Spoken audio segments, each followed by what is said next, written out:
and the music. Yeah. So I'm using one for the music, one for the bass. So let's see.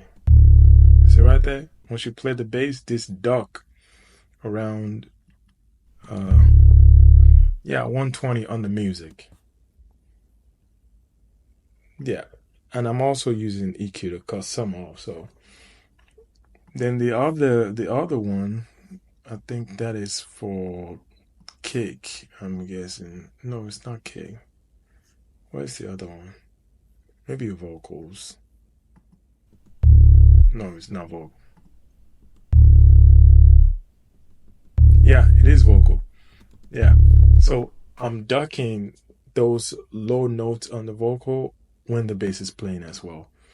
So those are pretty important stuff. Side chaining, because we don't want to use EQ to cut everything out. We just want side chain to take some stuff out. So those are very important. So we've done the bass. Now let's go to the music.